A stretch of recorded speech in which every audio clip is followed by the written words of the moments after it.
Describing Strathcona Park to somebody who's never visited it is a challenge, because how do you describe like the most beautiful place in the world? Or, you know, how would you describe Michelangelo's David to someone who's never seen it? People are often surprised. They come to the island expecting beaches and coastlines and discover that the entire interior of the island is made up of this rather vast, protected wilderness that has rugged peaks.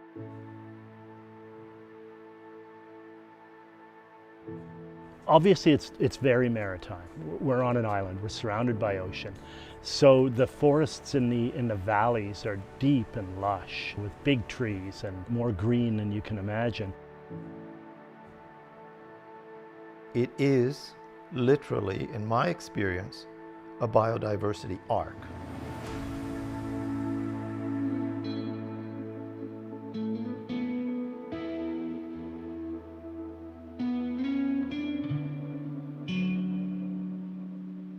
It's rugged, you know, you've got to be prepared for bushwhacking.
Even before the park was formed, there were people from the Alpine Club of Canada in Victoria coming up to the park. These were the people coming for any kind of recreation. As the area grew, a lot of people just wanted to go into that area to fish. Nobody was using the term environment, but there were groups of people known as conservationists. Roderick Higg-Brown would write about it. He was an incredible good writer, beautiful writing. And then Jim Boulding was more the rough guy, ex-slugger, and he was tough. You know, there's many words we still use in the name of Jim Boulding.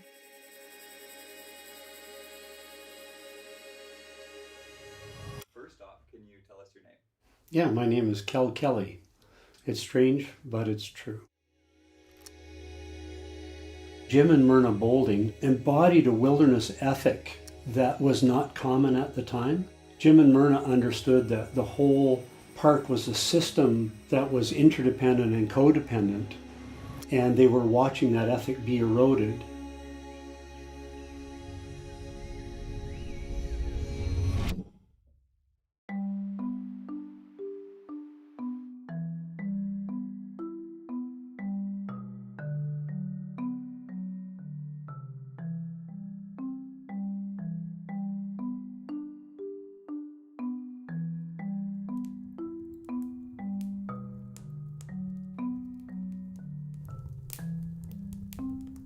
I fell in love with mountaineering in the Alps.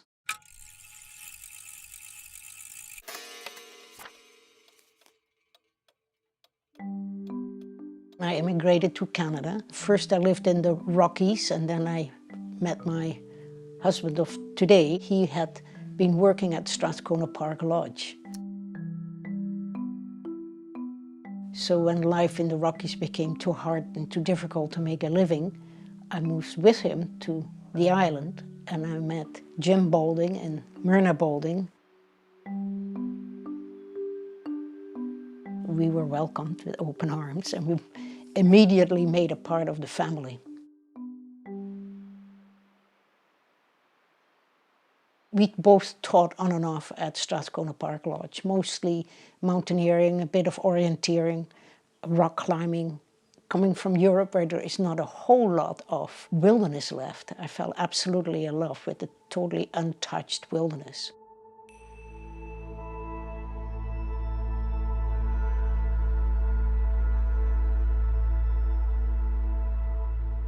I also felt very akin and drawn to the First Nations perspective of the land. So yeah, it was not surprising that Strathcona Park became my second home. It is an unbelievable experience to walk through a forest where you know maybe a handful of people have ever been before. Nothing changed. That nature has evolved the way it has done for thousands and thousands of years. And it is a spiritual experience that makes you more determined than ever.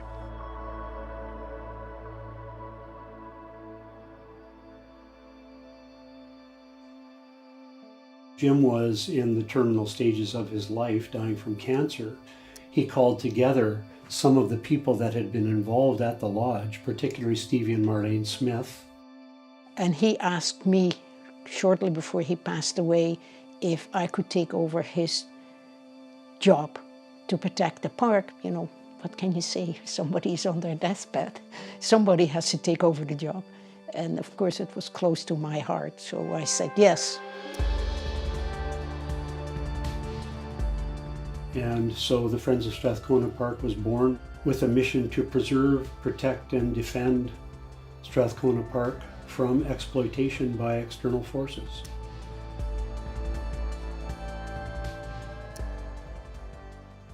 I think Cream Lake is a pearl. It's one of the most beautiful parts of the park, and it was actually the day that I took this picture, and we were sitting here and we heard a helicopter, chop, chop, chop, chop, chop, chop, so we had no idea who that was.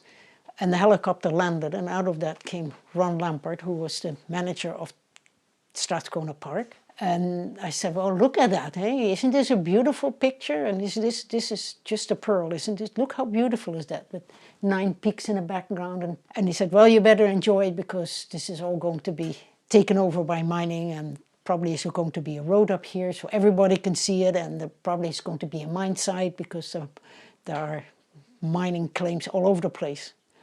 And I looked at him and I said, nah, over my dead body, that will never happen.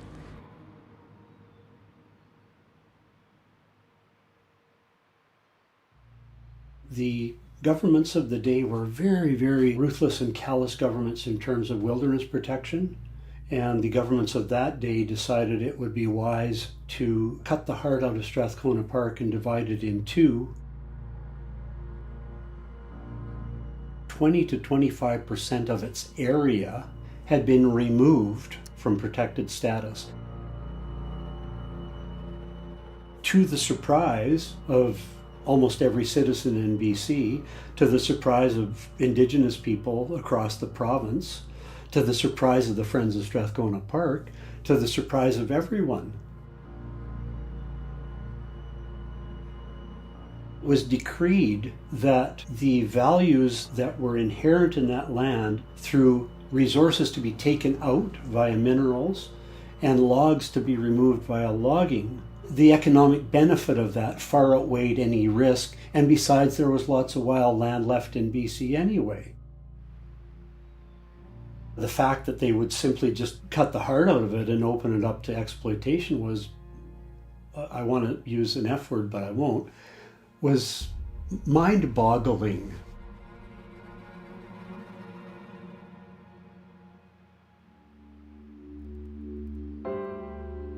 We had to think about the strategies and to figure out what is it really we're talking about. We then crisscrossed the whole park and visited every corner and every angle of the park that the government wanted to cut out, and all the communities around it, to get people's perspective. How did they feel about the park? How did they feel about those areas the government wanted to delete?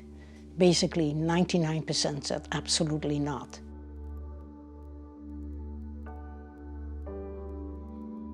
There was only one road that they could get in. One side was Butter Lake, and the other side is a steep hillside, rock face, so it's the only way in. It was magnificent in terms of the bonds and the friendships that were created.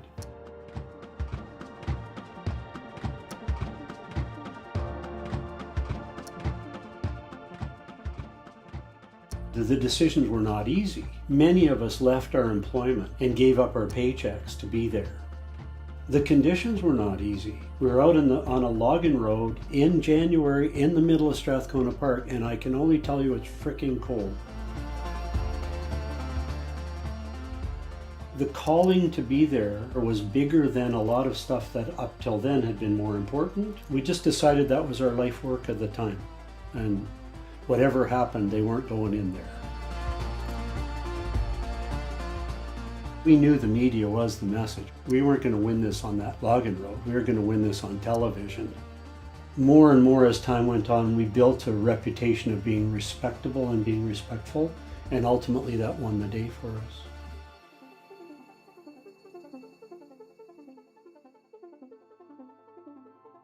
The greatest accomplishment of the Friends of Strathcona Park was not to back off. I remember a meeting with the park's planner, Mel Turner. He laid out the plans for Strathcona Park with areas chopped up, etc.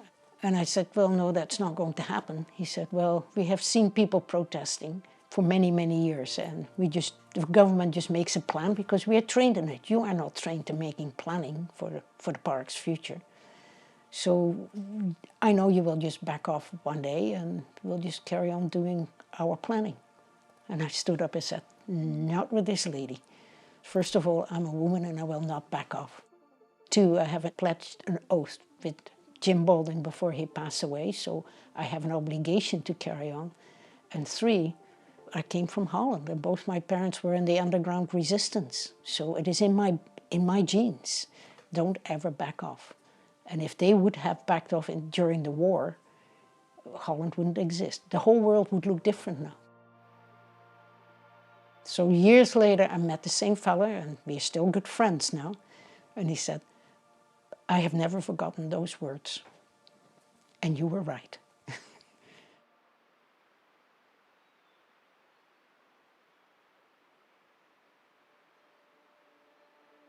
If you fall in love with nature, which we all should be, and we all connect with nature, and we all love nature, we have no choice. We cannot back off. The planet was not created for us to demolish. We were put here to take care of the planet.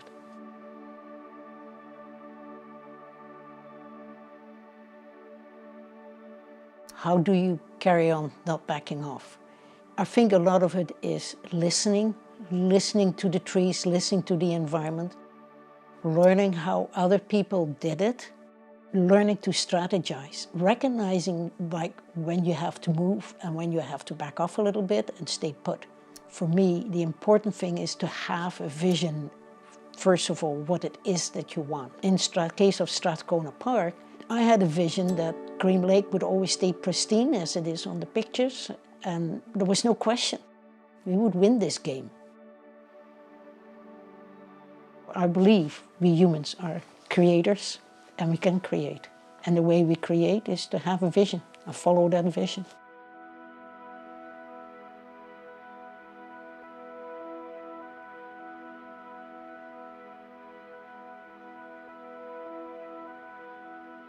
We have worked for the last 30 years on having a better relationship with the government and with parks managers. And I think we have achieved that at this point. So now we have to hand it over to younger people. And I can just see a rise of a new movement, a new Friends of Strathcona, a new environmental rise where we actually will learn to listen. Once you will learn to listen and resonate with each other, you will achieve bigger things than if you're fighting it. So I think the time of fighting is over. It is now time of leading. Take people there, help them, teach them how you build trails. Nothing makes you fall in love more than actually building a bridge over a little creek that gives you access to big interior mountain or somewhere else where you can climb. Teach them how you work together with government. Teach them the political games and how you do that. Teach them how you use the media. There's no point to cry over it and scream blue murder over it or become passive or whatever, do nothing. No, now is the time to teach how you actually protect that environment. And that is very satisfying. It will help to protect the park, and it will help to give people a goal.